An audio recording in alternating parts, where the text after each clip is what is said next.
Assalamualaikum warahmatullahi wabarakatuh.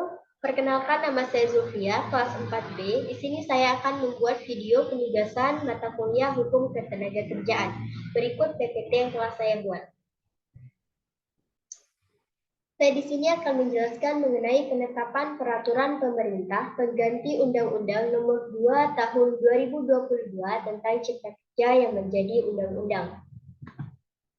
Indonesia saat ini membutuhkan penciptaan kerja yang berkualitas karena yang pertama, jumlah angkatan kerja pada Februari tahun 2022 sebanyak 144,1 juta orang, naik menjadi 4,20 juta orang dibanding Februari tahun 2021 lalu.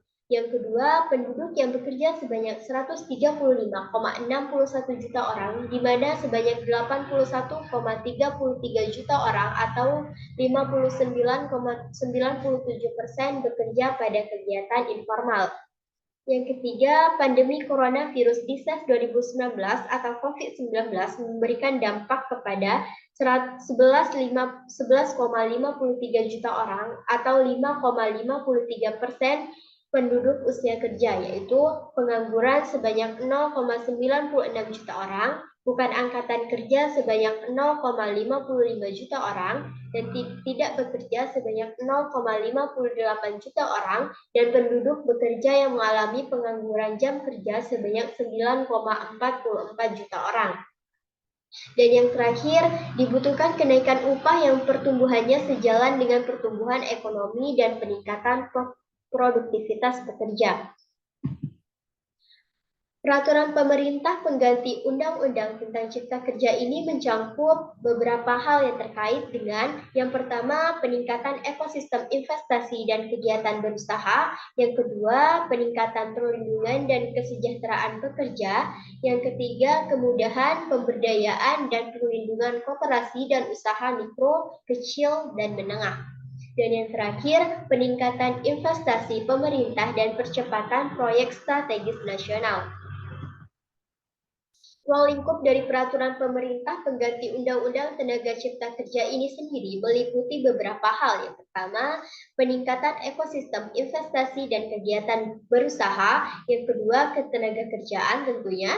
Yang ketiga, kemudahan, perlindungan, serta pemberdayaan koperasi dan usaha mikro, kecil, maupun menengah.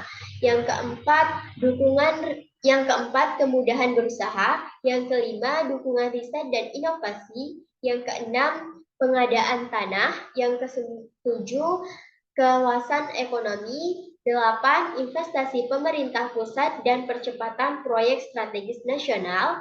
Yang kesembilan, pelaksanaan administrasi pemerintah. Dan yang terakhir, pengenaan sanksi.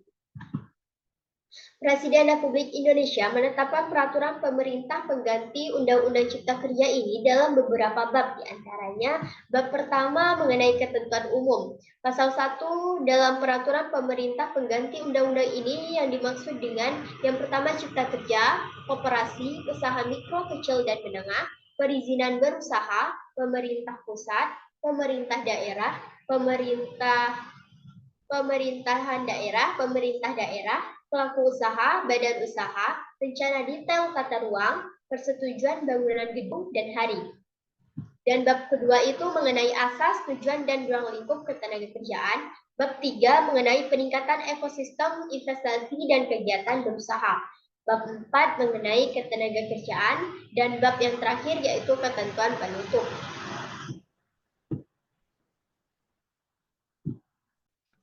Sekian dari saya, kurang dan lebihnya saya mohon maaf. Saya tutup. Wassalamualaikum warahmatullahi wabarakatuh.